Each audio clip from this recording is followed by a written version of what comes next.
ஓம் நம சிவாய. அடியார்களுக்கு காலை வணக்கம். வாழ்க்கையில் நாம் ஒவ்வொருவரும் கடன் வாங்காத நிகழ்வே கிடையாது.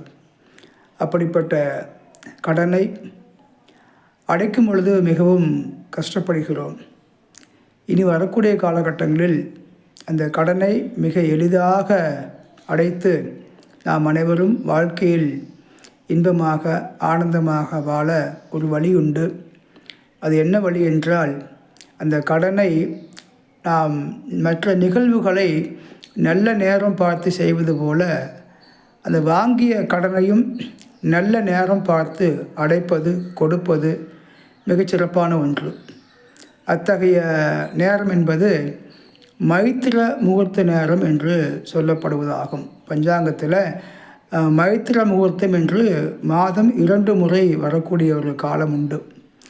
அப்படிப்பட்ட இனிய காலம் இந்த மாதம் பிப்ரவரி மாதம் 22ஆம் தேதி, அதாவது மாசி மாதம் 10ஆம் தேதி வரக்கூடிய 22/2/2026 ஞாயிற்றுக்கிழமை காலையில் 9 மணி 21 நிமிஷத்துக்கு தொடங்கி 10 மணி 56 நிமிஷம் முடிய மைத்திர முகூர்த்த நேரமாகும்.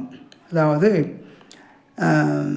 அசுவி நட்சத்திரம் வரக்கூடிய காலகட்டத்தில் மேஷ லக்னம் அசுவி நட்சத்திரமும் அந்த அசுவி நட்சத்திரம் என்று மேஷ லக்னம் வரக்கூடிய காலத்தில் நீங்கள் வாங்கிய கடனை கொடுத்தவர்க்கு திருப்பி அடைத்தால் மிக எளிதாக சிரமமில்லாமல் அந்த வாங்கிய கடனை அடைக்கிறதுக்கு ஏதுவாக இருக்கும். ஆகவே அடியார் பெருமக்கள் வாங்கிய கடனை திருப்பி கொடுத்து இனி வரக்கூடிய காலகட்டத்தில் கடனே இல்லாமல் வாழ வேண்டும் என்று நீங்கள் நினைத்தால் வருகின்ற 22/2/2026 ஞாயிற்றுக்கிழமை காலையில் 9 மணி 21 நிமிஷத்துக்கு மேலாக தொடங்கி 10 மணி 56 நிமிஷத்துக்குள்ளாக அசுவி நட்சத்திரம் மேஷ லக்னத்தில் அன்று நீங்கள் ₹1 வாங்கிய கடனை திருப்பிச் செலுத்துங்கள்.